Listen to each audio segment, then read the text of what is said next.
Hai semuanya, terima kasih telah mengklik video ini. Nah, kali ini kita akan membahas tentang logika dan penalaran dalam ilmu pengetahuan. Bicara soal logika, kalian pasti tidak asing dengan kata tersebut, bukan? Kita sering menggunakan kata logika pada saat berpikir atau mencari solusi dari suatu permasalahan, dan juga ketika berbicara tentang ilmu pengetahuan. Namun sebelumnya, apakah kalian tahu apa hakikat dari logika?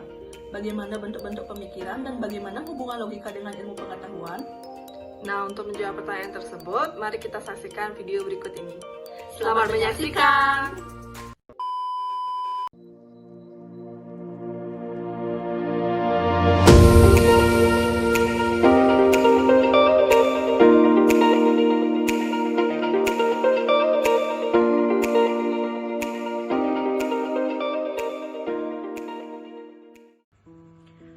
Om Swastiastu.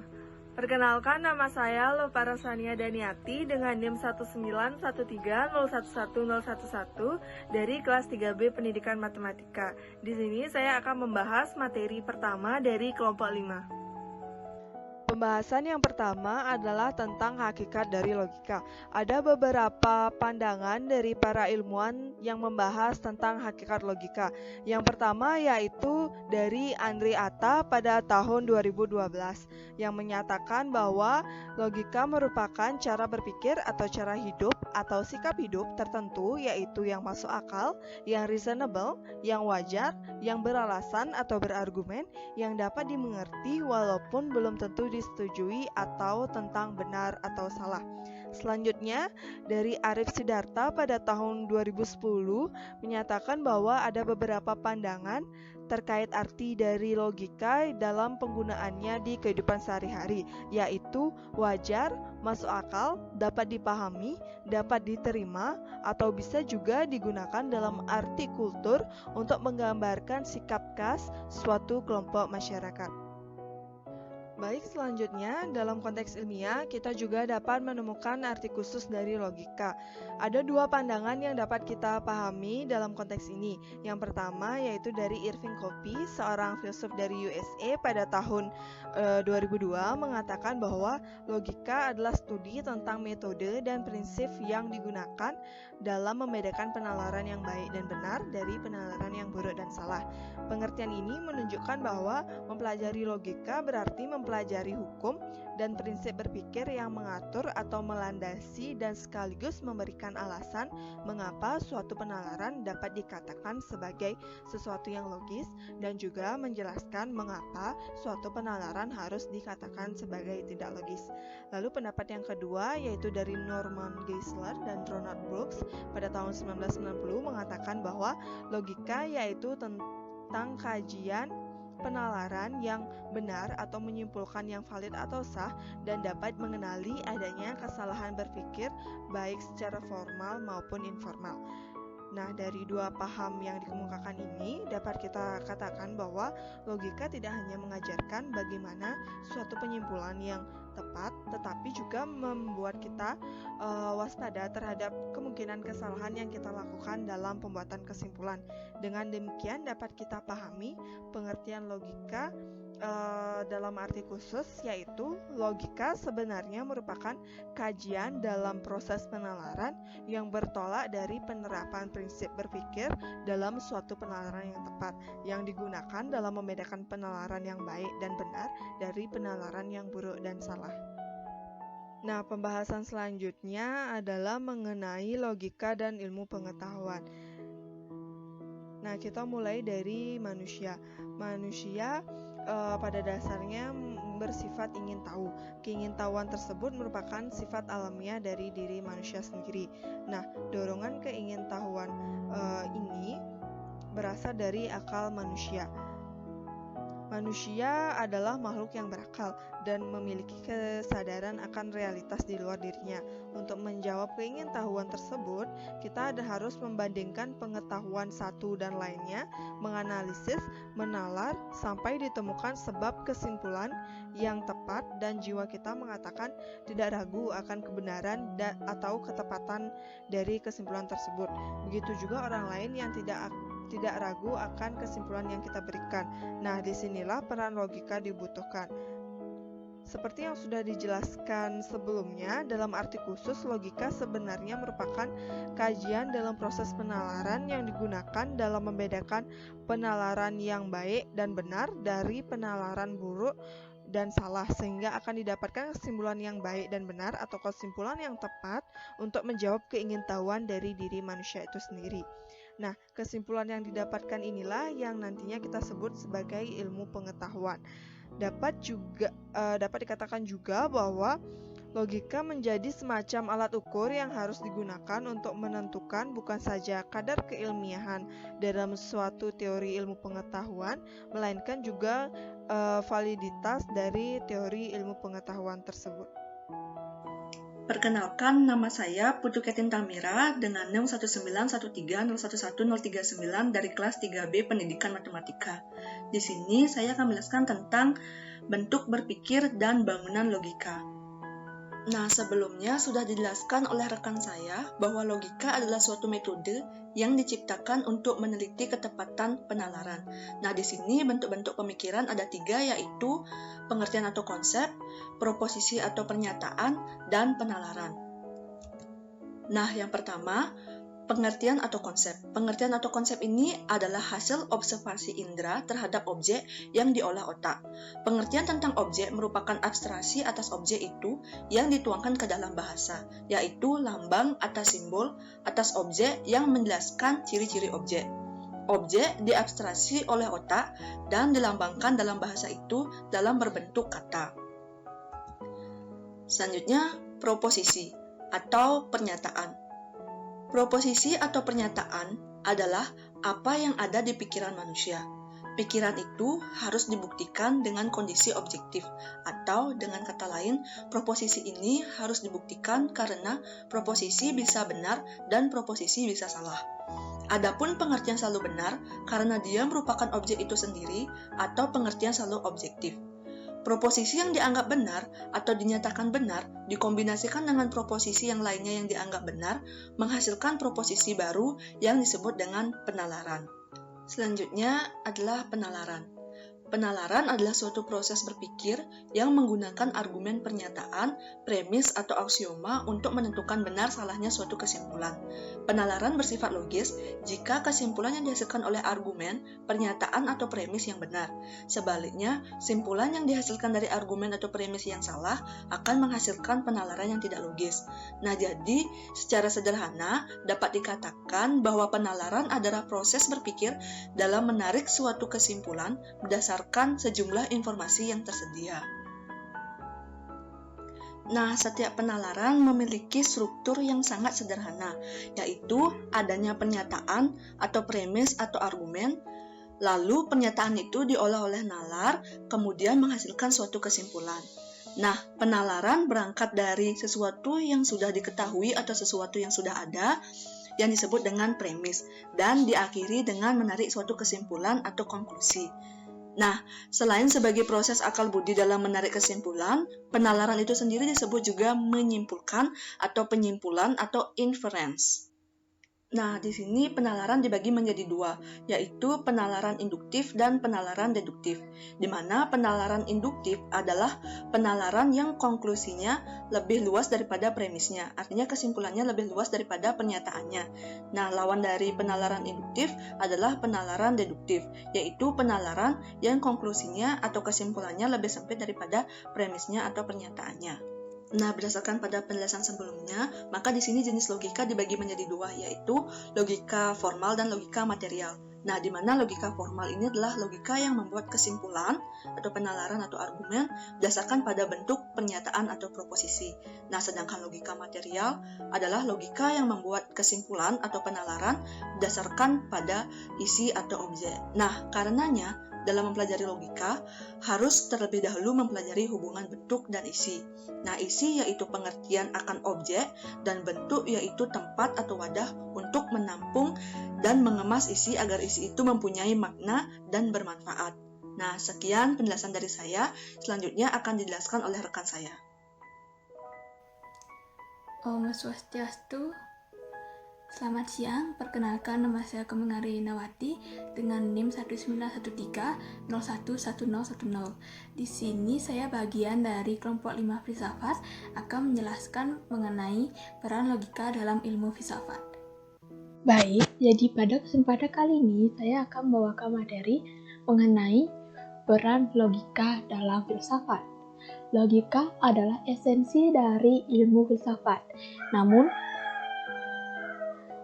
sebelum kita masuk ke peran logika dalam filsafat, apa sih itu logika? Nah, logika berasal dari bahasa Yunani, logos yang berarti ucapan, kata, akal budi, dan ilmu. Seperti misalnya biologi yang berasal dari kata bios dan logos, di mana logos artinya ilmu dan bios yang artinya makhluk hidup. Jadi biologi adalah ilmu yang mempelajari mengenai makhluk hidup. Kemudian secara leksikal, Oxford Dictionary mendefinisikan logika sebagai science of reasoning from thinking or inference, particular theme of our treatise on this, chain of reasoning, correct or incorrect use of arguments, ability in arguments. Kemudian senada dengan ini,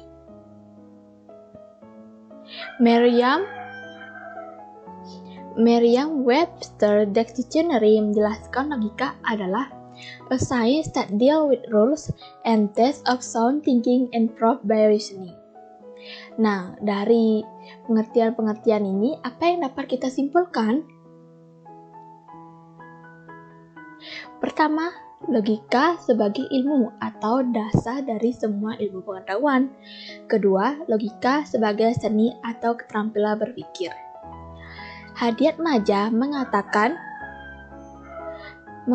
bahwa logika yaitu cabang dari ilmu filsafat umum yang mempermasalahkan atau mempelajari mengenai cara berpikir tepat, yaitu yang mengikuti kaidah berpikir logis. Nah, seperti yang dikatakan sebelumnya, yaitu logika cabang ilmu filsafat umum yang membicarakan masalah berpikir tepat, yaitu mengikuti kaidah berpikir logis. Dan logika dapat dibedakan menjadi dua menurut aspek waktu dan kecanggihannya. Yang pertama, logika tradisional atau logika naturalis, yaitu cara berpikir yang sederhana yang berdasarkan kodrat atau naluri fitrah manusia sejak lahir sudah dilengkapi dengan alat berpikir. Ya, kemudian yang kedua, logika dapat dikatakan sebagai logika modern atau logika artifisialis yang berarti instrumen atau alat ukur untuk berpikir. Logika artifisial dibedakan menjadi dua lagi, yaitu logika formal, ilmu logika yang mempelajari cara-cara atau pekerjaan akal sehat menilai hasil dari logika formal yang teruji dengan kenyataan dalam praktik di lapangan. Yang kedua, logika material, yaitu mempelajari sumber pengetahuan, alat pengetahuan, proses sejadinya ilmu pengetahuan yang kemudian merumuskan metode ilmu pengetahuan itu. Logika material juga disebut sebagai logika mayor. Kemudian, logika sendiri merupakan esensi berpikir filsafat ilmu. Filsafat tanpa logika akan gagal menelaah sesuatu. Oleh karena itu, belajar logika tidak akan sia-sia, karena belajar logika yaitu belajar metode dan prinsip menilai penalaran atau argumen, baik penalaran dari diri sendiri maupun orang lain. Kemudian, manfaat belajar logika ada banyak. Yang pertama, logika melatih jiwa manusia agar dapat memperhalus jalan pikirannya. Yang kedua, logika mendidik kekuatan akan pikiran dan mengembangkannya sebaik-baiknya dengan melatih dan membiasakan mengadakan pendidikan tentang cara berpikir itu sendiri. Nah, jadi ternyata logika memiliki peran sangat besar dalam ilmu filsafat. Karena dapat dikatakan logika memang esensi berpikir filsafat ilmu itu sendiri. Filsafat tanpa logika akan gagal menelaah suatu fenomena. Nah, sekian penjelasan mengenai peran logika dalam filsafat. Penjelasan berikutnya mengenai manfaat logika dalam pengembangan ilmu pengetahuan akan disampaikan oleh rekan saya. Terima kasih. Om Swastiastu. Perkenalkan, nama saya Putu Tiara Duyanti dengan NIM 19130111006 dari kelas 3B Pendidikan Matematika. Di sini saya akan menjelaskan mengenai manfaat logika dalam pengembangan ilmu pengetahuan. Logika sudah sangat jelas memiliki manfaat bagi kehidupan manusia. Setiap orang sejak masa lampau tentu sudah memikirkan dunia ini dengan logika. Nah, kemudian banyak sekali ilmu yang dikuasai manusia harus diterima dan diraih dengan logika. Suwardi Andraswara pada tahun 2012 mengatakan logika apapun secara historis tertentu ada makna dan manfaatnya bagi manusia. Manfaat logika dalam ilmu pengetahuan dapat dikategorikan sebagai berikut. Yang pertama yaitu, logika menyatakan, menjelaskan, dan menggunakan prinsip abstrak yang dapat dipakai dalam semua lapangan ilmu pengetahuan, bahkan seluruh lapangan kehidupan. Yang kedua, logika menambah daya berpikir abstrak dan kemudian melatih mengembangkan daya pemikiran dan menimbulkan disiplin intelektual. Yang ketiga, logika mencegah kita tersedat oleh segala sesuatu yang kita peroleh berdasarkan otoritas, emosi, dan prasangka. Yang keempat, logika di masa sekarang dikenal sebagai era of reason, membantu kita untuk mampu berpikir sendiri dan tahu membedakan yang benar dari yang palsu.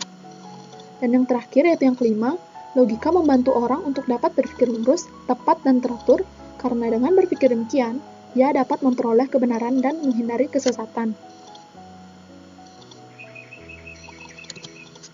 Dari manfaat logika yang bermacam-macam itu, menandakan bahwa proses berpikir itu penting. Berpikir yang logis juga menandai tingkat berpikir seseorang. Orang yang belajar dengan bahasa terapan pasti memerlukan logika untuk memahami yang dipikirkan oleh orang lain. Belum lagi jika bahasa terapan ini digunakan oleh orang-orang yang lemah ingatan, cacat tubuh atau tunarungu, tentu membutuhkan permainan logika. Dengan bekal logika, ilmu pengetahuan dapat berkembang sampai bercabang-cabang, di mana seluruh ilmu yang dipelajari mengacu pada permainan logika. Teknologi sebagai dasar permainan logika dan ilmu pengetahuan, maka akan terus berkembang membantu kesejahteraan manusia. Yang kemudian saya akan mempresentasikan mengenai logika deduktif dan induktif dalam ilmu pengetahuan. Menurut Jujun, ilmu pengetahuan yaitu pengetahuan yang dihasilkan melalui prosedur yang sistematis yang disebut dengan metode ilmiah. Alur berpikir yang tercakup dalam metode ilmiah dapat dijabarkan dalam beberapa langkah yang mencerminkan tahap-tahap dalam kegiatan ilmiah. Kerangka ilmiah bertumpu pada logiko-hipotetiko verifikasi yang dalam penelitian bersifat positivistik yang umumnya berupa penelitian kuantitatif. Langkah-langkah menuju ilmu pengetahuan menurut metode ilmiah berbasis penelitian kuantitatif yaitu sebagai berikut. Yang pertama yaitu perumusan masalah, yang kedua penyusunan teori dan kerangka berpikir atau logiko, yang ketiga yaitu perumusan hipotesis, yang keempat yaitu pengujian hipotesis dan verifikasi, kemudian yang kelima yaitu penarikan kesimpulan. Selanjutnya, di manakah posisi logika induktif dan deduktif dalam suatu proses penelitian? Karumi pada tahun 2009 mengemukakan dalam tahapan metode ilmiah terkandung penalaran logika induktif dan deduktif. Logika induktif erat hubungannya dengan penarikan kesimpulan dari kasus-kasus individual nyata, kemudian menjadi kesimpulan yang bersifat umum. Sedangkan logika deduktif yaitu menarik kesimpulan dari hal yang bersifat umum menjadi kasus yang bersifat khusus.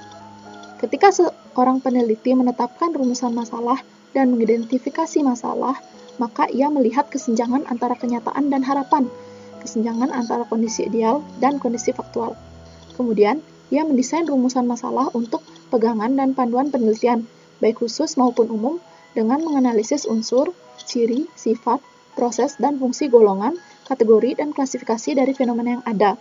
Nah, pada tahapan ini, ia berpikir menggunakan logika induktif.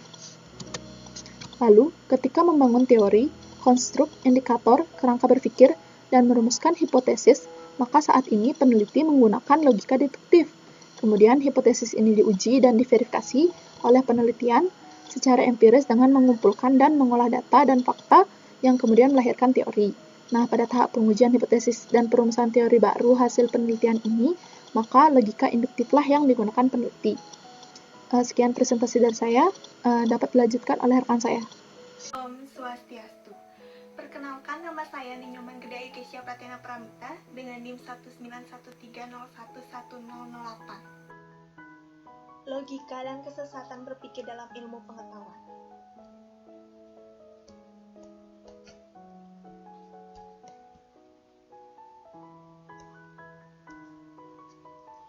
Kesesatan berpikir adalah suatu proses penalaran atau argumentasi yang sebenarnya tidak logis. Artinya, argumentasi tersebut salah arah dan bisa saja menyesatkan pemikiran bagi pembaca ataupun pendengarnya. Penyebabnya yaitu terjadi pelanggaran terhadap hukum logika. Artinya, terdapat pelanggaran terhadap aturan-aturan logika akibat dari kecerobohan dalam penalaran, sehingga muncul ambiguitas atau banyak arti dalam merumuskan suatu argumentasi. Contohnya, kesesatan berpikir dalam ilmu pengetahuan.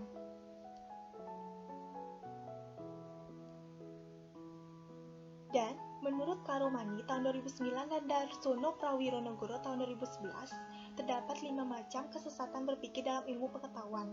Lalu, apa saja 5 itu? Yaitu kesesatan formal, kesesatan informal, kesesatan relevansi, kesesatan paralogis, dan kesesatan sofisme. Nah, kelima macam kesesatan berpikir dalam ilmu pengetahuan tersebut akan dibahas satu persatu, jadi tetap stay ya mendengarkan dan menonton video ini. Kesesatan formal.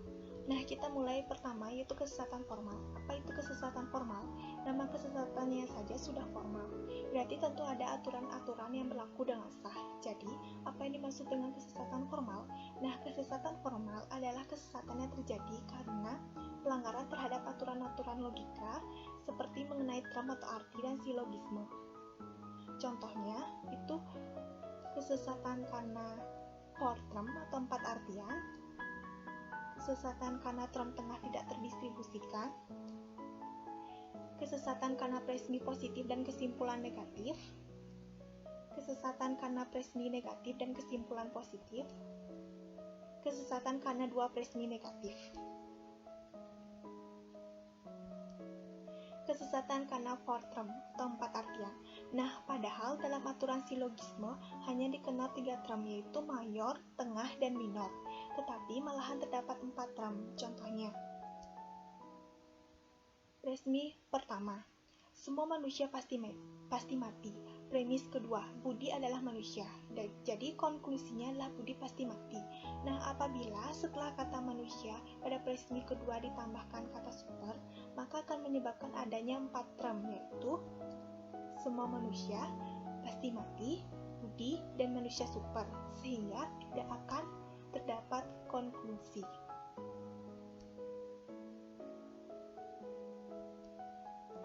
Kesesatan karena term tengah tidak terdistribusikan. Apa arti dari term tengah tidak terdistribusikan? Artinya, kedua term tengah tidak mencangkup, padahal seharusnya ada saja satu term yang mencangkup. Contoh, premis pertama, semua manusia mempunyai akal budi. Premis kedua, semua manusia punya jiwa raga. Apakah kedua presmi ini mempunyai konklusi? Ternyata tidak, karena tidak ada satupun term tengahnya yang terdistribusikan. Kesesatan karena presmi positif dan konklusi negatif. Contohnya, semua filsuf adalah manusia. Itu merupakan premis pertama yang bersifat positif. Kemudian yang kedua, presmi kedua, semua ahli logika adalah filsuf. Itu merupakan presmi kedua yang bersifat positif. Sehingga konklusinya adalah semua ahli logika bukan manusia. Lalu, apakah konklusi tersebut tepat? Tentu tidak tepat. Dan akan terjadi kesesatan berpikir karena konklusi yang seharusnya adalah semua ahli logika adalah manusia, yang konklusinya bersifat negatif. Kesesatan karena presmi negatif dan konklusi positif. Contoh, semua anggota DPR adalah politisi, merupakan premis pertama yang bersifat positif. Kedua, premis kedua, semua tukang becak bukan anggota DPR, itu merupakan bersifat negatif. Jadi konklusinya itu adalah bersifat positif, yaitu semua tukang becak adalah politisi.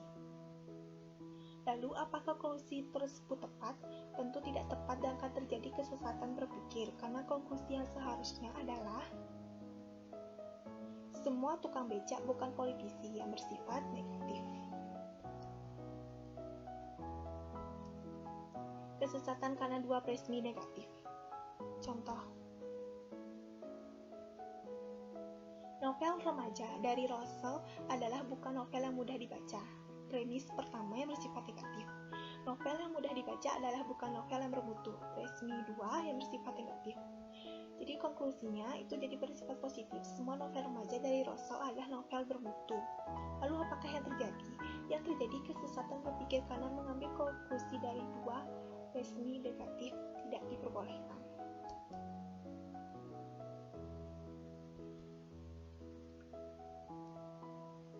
Oke, kesesatan yang kedua yaitu kesesatan informal. Nah, seperti namanya yaitu informal, maka apa itu kesesatan informal? Nah, kesesatan informal merupakan kesesatan yang terjadi bukan karena kesesatan formal atau berdasarkan aturan-aturan logika. Lalu kesesatan yang bagaimana? Nah, kesesatan informal adalah kesesatan yang terjadi karena kesesatan dari segi bahasa, yaitu contohnya kesesatan karena aksen berbeda, kesesatan karena term equivoque berbeda, kesesatan karena arti kata kiasan berbeda, kesesatan karena amfiboli, kesesatan karena aksen yang berbeda. Nah, contohnya itu adalah tiap pagi pasukan mengadakan apel, merupakan premis pertama. Lalu, yang kedua itu adalah apel itu buah, merupakan premis kedua. Maka konklusinya adalah tiap pagi pasukan mengadakan apel atau konklusinya. Nah, disinilah harus terjadi perbedaan aksen antara kata apel dan apel pada antara kalimat tiap pagi pasukan mengadakan apel dan apel itu buah, agar nantinya konklusinya tidak terjadi kesesatan berpikir. Kesesatan karena term equivoque yang berbeda. Apakah itu term equivoque? Term equivoque adalah arti kata. Contohnya, sifat abadi adalah sifat ketuhanan atau premis pertama. Ahmad adalah mahasiswa abadi, premis kedua. Jadi konklusinya adalah Ahmad adalah mahasiswa yang bersifat ketuhanan. Jadi, jika kata abadi dalam kedua premis tersebut diartikan sama, maka akan terjadi kesesatan berpikir. Padahal sebenarnya arti kata abadi dalam premis pertama artinya kekal, sedangkan arti abadi dalam premis kedua berarti sebuah julukan bagi mahasiswa yang menjalani kuliah dalam waktu yang sangat lama, atau lebih pastinya melampaui waktu kuliah melebihi kebanyakan mahasiswa lainnya. Kesesatan karena arti kiasan yang berbeda. Contoh, semua bangsawan berdarah biru atau premis pertama. Ratu Inggris bukan berdarah biru atau warna darah, itu bahkan premis kedua. Jadi konklusinya Ratu Inggris bukanlah bangsawan. Jadi jika kiasan berdarah biru di antara kedua premis tersebut diartikan sama, maka akan terjadi kesesatan berpikir. Karena berdarah biru dalam premis pertama artinya keturunan bangsawan, sedangkan berdarah biru dalam premis kedua tersebut berarti warna darah manusia memang bukan berwarna biru kan? Nah, sehingga kesesatan berpikir seperti ini layaknya mencampur adukan arti kiasan dan arti sebenarnya. Kesesatan karena amfiboli. Apa artinya kesesatan amfiboli? Amfiboli itu merupakan gramatikal atau kesesuaian dengan tata bahasa. Jadi, kesesatan amfiboli itu adalah kesesatan yang dikarenakan konstruksi kalimat sedemikian rupa sehingga artinya menjadi bercabang. Contohnya, Budi menembak babi mati. Kalimat tersebut bisa dimaknai dua, yaitu Budi menembak babi lalu mati atau Budi menembak babi yang mati. Oke, kesesatan selanjutnya yaitu apa? Itu kesesatan relevansi. Nah, ada yang tahu relevansi itu apa? Relevansi artinya hubungan atau kaitan. Jadi, kesesatan relevansi artinya kesesatan berpikir yang terjadi karena argumentasi yang diberikan tidak ada hubungan atau relevan untuk kebenaran atau kekeliruan isi argumennya. Jadi, artinya penalaran yang mengandung kesesatan Relevansi tidak menampakkan adanya hubungan logis antara premis dan konklusi. Nah, yang perlu diketahui dulu bahwa ternyata kesesatan relevansi ini memiliki 14 penyebab. Itu apa saja? Oke, langsung saja, yaitu pertama, kesesatan argumentum ad hominem. Kemudian yang kedua, kesesatan argumentum ad verecundiam. Kemudian kesesatan argumentum ad baculum. Kemudian kesesatan argumentum ad misericordiam, kemudian kesesatan argumentum ad populum, kemudian kesesatan argumentum non causa pro causa, kemudian kesesatan aksidensi, kemudian kesesatan komposisi dan devisi.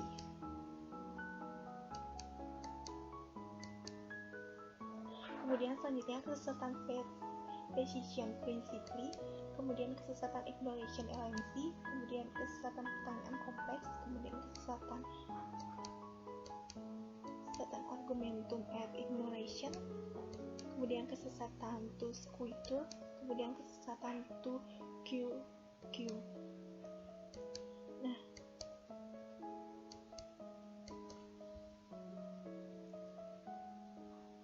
namun kali ini kita akan bahas 4 penyebab saja dari kesesatan relevansi.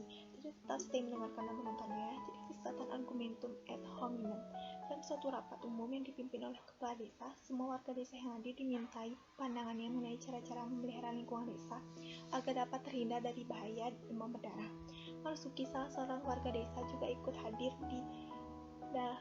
memberikan pendapatnya, tetapi pendapatnya langsung ditolak oleh sebagian warga desa yang hadir. Alasannya ialah karena Marsuki itu di desanya dikenal sebagai orang yang suka mengebukan.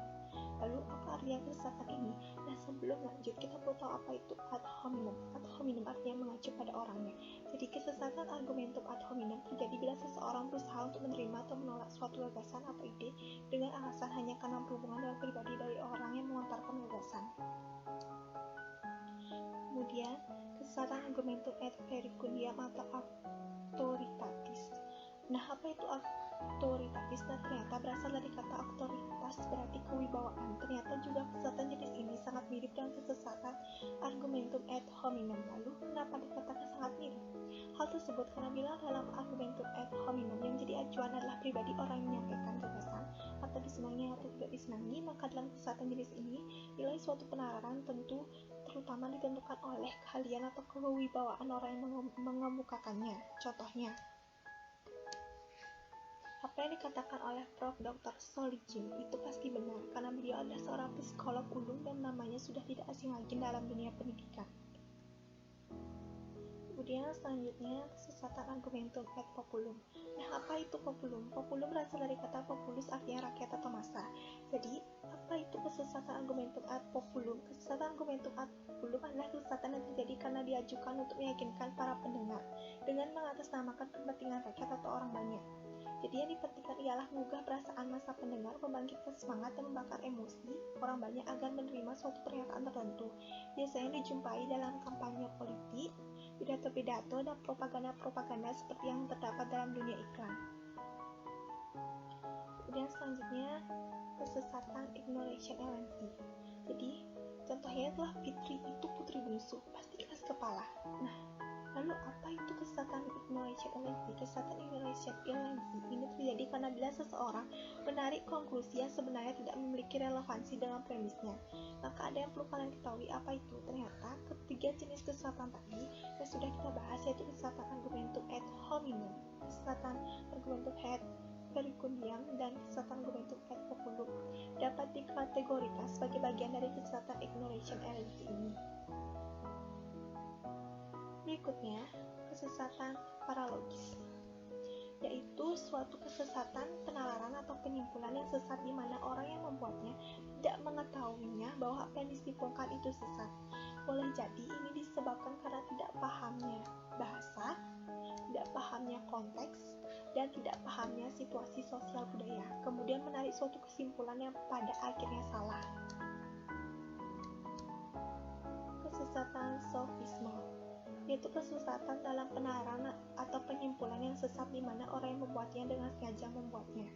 Kesesatan dalam hal ini yaitu kesesatan yang disengaja dilakukan oleh peneliti dengan kepentingan dan maksud tertentu. Kemudian kita lanjut ke logika berpikir barat dan timur. Filsafat timur. Filsafat timur itu merupakan filsafat berpikir yang berlaku atau dihidupi oleh orang-orang dari belahan timur dunia ini. Bagaimana mereka melihat dan memahami dari realitas di sekitarnya. Filsafat barat. Filsafat barat itu adalah filsafat berpikir yang berlaku dan dihidupi oleh orang-orang yang dari belahan barat dunia, termasuk Eropa, daratan Asia Barat, dunia Anglo-Sakso atau Inggris, Irlandia, Skotlandia, dan Kanada, dan Amerika pada umumnya. Kemudian paradigma barat dan timur. Mulai dari pertama itu, padatnya penduduk di belahan timur menyebabkan kemiskinan dan kehidupan di bawah standar, sedangkan pada belahan barat mengalami kemajuan teknologi, rekayasa, dan kuasa. Kemudian pada selanjutnya manusia barat lebih aktif, sedangkan manusia timur tetap saja pasif. Kemudian yang selanjutnya di dunia timur, penekanan pada intuisi dan perasaan, hidup batiniah, spiritual, mistis, sedangkan pada dunia barat, penekanan pada akal budi dan pengetahuan. Kemudian yang terakhir itu adalah di dunia barat, alam sebagai objek dan lapangan kerja harus dikuasai untuk kepentingan sendiri. Di dunia timur, manusia sebagai bagian dari alam, penekanan pada etika harmoni. Om Swastiastu. Perkenalkan, nama saya Putu Nivedita Ora Puspanatih dengan NIM 19130111043 dari kelas 3B Pendidikan Matematika. Baik, saya akan melanjutkan materi yang dijelaskan oleh rekan saya. Baik, materi selanjutnya yaitu perbedaan paradigma Barat dan Timur. Yang pertama yaitu negara-negara di bagian belahan timur merupakan negara-negara yang sangat besar dan memiliki jumlah penduduk yang sangat tinggi. Sejalan dengan padatnya penduduk di belahan timur, menyebabkan adanya kemiskinan dan kehidupan di bawah standar. Sedangkan negara-negara di bagian barat mengalami kemajuan teknologi, rekayasa, dan kuasa. Baik, selanjutnya yang kedua. Berbeda dengan manusia barat yang lebih aktif, sedangkan manusia di bagian belahan timur lebih bersifat pasif. Misalnya dapat dilihat dari beberapa ajaran pokok, yaitu penghormatan terhadap kosmos, alam semesta, Taoisme, dan Buddhisme. Baik, yang ketiga yaitu di dunia timur penekanan pada intuisi dan perasaan, yaitu akal budi dipertemukan dengan intuisi, hidup batiniah, spiritual, dan mistis. Sedangkan pada dunia barat penekanan pada akal budi dan pengetahuannya. Selanjutnya yaitu yang keempat. Di dunia barat, alam itu dipandang sebagai objek dan lapangan kerja, harus dikuasai untuk kepentingan sendiri. Sedangkan pada dunia timur, manusia sebagai bagian dari alam dan penekanan pada etika-etika harmoni. Pada dunia barat ini adanya penekanan bahwa sekedar ada tidak lebih baik daripada berbuat. Sedangkan pada dunia timur, ada atau kehadiran lebih baik dibandingkan dengan perbuatan. Selanjutnya, jika dilihat dari sudut pandang perbedaan barat dan timur, semua manusia tentunya dapat berpikir dan memiliki logika. Semua manusia juga memiliki harkat dan martabat, serta harga diri yang sama. Yang membedakan itu hanyalah pola pikir dan pola pandang manusia terhadap dunia. Baik, selanjutnya, apabila kita ingin mengetahui lebih jelas mengenai filsafat timur, tentunya kita harus mengerti mengenai pembagian dari wilayah filsafat timur. Baik, tentunya kita harus memusatkan perhatian kita terhadap beberapa negara-negara yang memiliki peradaban yang besar. Seperti contohnya yaitu Tiongkok, Jepang, dan India. Negara-negara sebagai pusat peradaban seperti Tiongkok dan Cina melahirkan suatu aliran Buddhisme yang telah berkembang dan menyatu dengan peradaban daerah setempat. Selanjutnya, peradaban-peradaban itu juga melahirkan aliran baru seperti Konfusianisme dan Taoisme. Dan kemudian dari beberapa peradaban-peradaban filsafat timur ini, lahirlah penemuan-penemuan dalam ilmu pengetahuan dan para pemikir serta para petapa besar. Baik, materi selanjutnya yaitu logika berpikir antara keraguan dan kepastian. Menurut Joseph Morgalis pada tahun 2012, keraguan dan kepastian bukan merupakan hal-hal yang hanya dalam psikologis, melainkan hal yang logis dan konseptual. Tentunya manusia akan sering bertanya-tanya. Yang pertama, apakah bukan hanya keadilan saja yang dapat dihindari dan diteruskan? Yang kedua, apakah kepercayaan kognitif dapat dibenarkan secara relevan? Terdapat 3 keraguan dalam filsafat yang pada akhirnya akan memberikan kepastian. Yang pertama yaitu keraguan psikologis dengan kepastian psikologis. Keraguan ini merupakan keadaan mental yang berbeda, paling tidak secara nominal, relevan terhadap suatu preposisi yang berlaku dalam pengertian bahwa jika P merupakan suatu preposisi, maka seseorang jelas ada dalam keadaan ketidakpastian bahwa P benar. Selanjutnya, materi yang kedua, yaitu keraguan logis dengan kepastian logis. Secara kontras, merupakan apa yang disebut dengan keadaan logis atau fungsional. Dalam pengertiannya, di mana keadaan itu tidak perlu secara psikologis diwujudkan menjadi yang relevan secara kognitif terhadap kepercayaan bahwa P benar. Contohnya yaitu, jika P benar atau diketahui benar, maka secara umum, kebenaran akan P atau pengetahuan akan P harus segera relevan, maupun akan diangkat atau dihentikan. Selanjutnya yaitu yang ketiga, keraguan empiris dengan kepastian empiris. Paham ini memaknakan bahwa kebenaran dari suatu proposisi aritmetik, yaitu 8 ditambah 7 sama dengan 15. Hal ini pasti kita kira benar.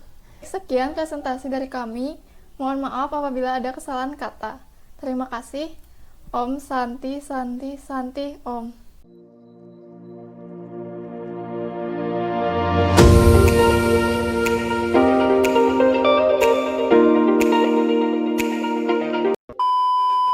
Nah, sekarang kalian telah tahu apa itu hakikat dari logika dan hal-hal yang berhubungan dengan logika dan penalaran. Jika demikian, sekian video dari kami. Terima kasih telah menyaksikan. Mohon maaf apabila ada kesalahan atau kekeliruan. Semoga video ini dapat bermanfaat. Jangan lupa di like dan share ke teman-teman kalian ya. Terima kasih. Dah.